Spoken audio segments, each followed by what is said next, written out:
Assalamualaikum. Kami pelajar dari Kolej Komuniti Bandar Penawar dari CJ Pengoperasian Perniagaan Semester 3 ingin membentangkan tajuk komunikasi di tempat kerja. Nama saya Nur Syakila. Nama saya Nurul Zaira. Nama saya Irwan Putra. Pertama, saya ingin membentangkan tentang tujuan komunikasi di tempat kerja. Tujuan komunikasi di tempat kerja mempunyai 5, iaitu meningkatkan produktiviti. Yang kedua, mengurangkan konflik. Yang ketiga, menghargai perbezaan dan toleransi. Yang keempat, mempermudahkan mengambil keputusan. Yang kelima, mempermudahkan dalam penerapan. Struktur organisasi formal terbahagi kepada 2, iaitu kompleks dan berpusat.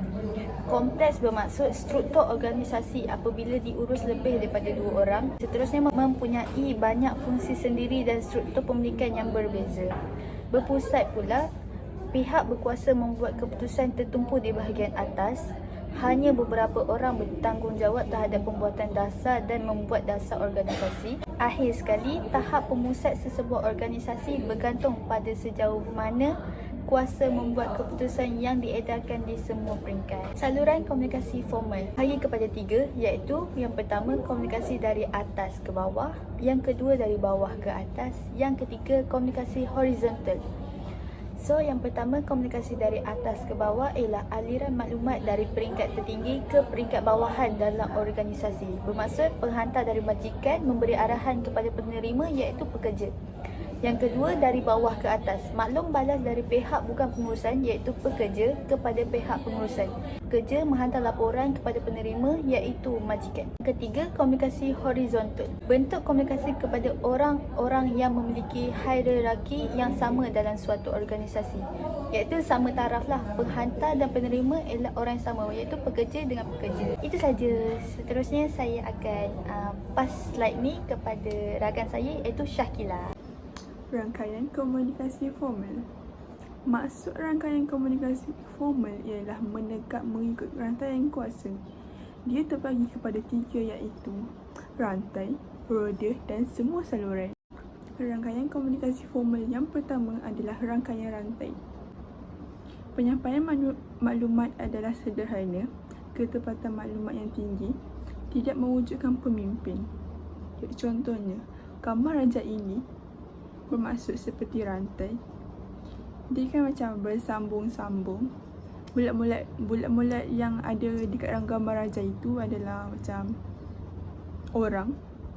Bulat pertama akan menyampai kepada kedua, kedua akan menyampai kepada ketiga, tiga akan menyampai kepada empat, empat menyampai kepada 5, dan seterusnya dia akan bersambung-sambung. Rangkaian komunikasi formal yang kedua adalah rangkaian roda. Okey.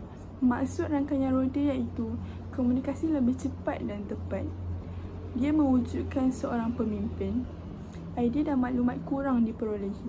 Okey, contoh gambar raja di sebelah ini adalah yang besar ini seperti pemimpin atau majikan. Yang 4 kecil bawah besar ini adalah seperti orang bawahan atau pekerja. Rangkaian komunikasi formal yang ketiga adalah rangkaian semua saluran.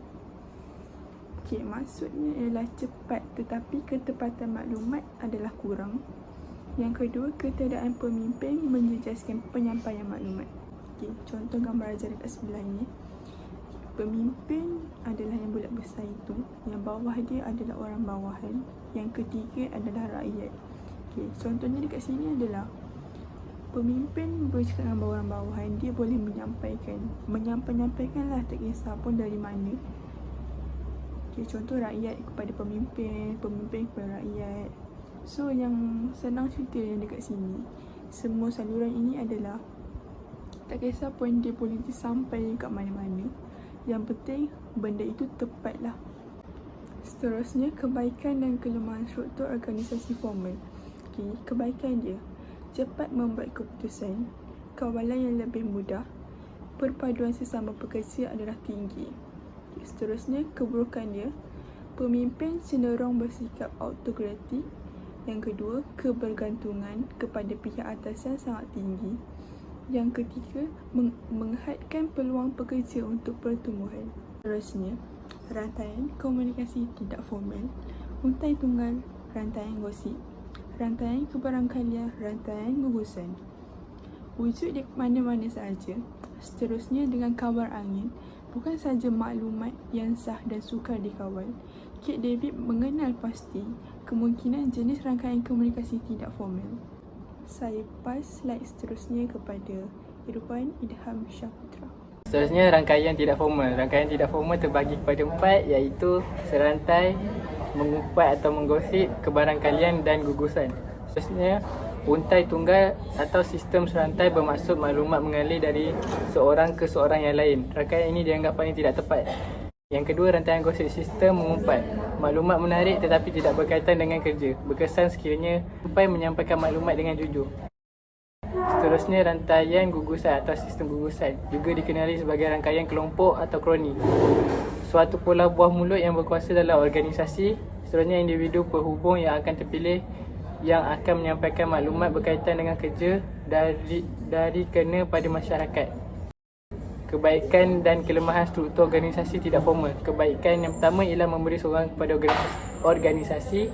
Yang kedua, merangsang komunikasi sebagai alat komunikasi tambahan. Yang ketiga, memuaskan kepentingan sosial. Ada sekali pampasan untuk pengurus yang kurang keupayaan. Kelemahannya ialah sumber kabar angin.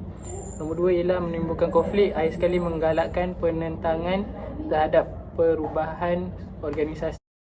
Sekian, terima kasih.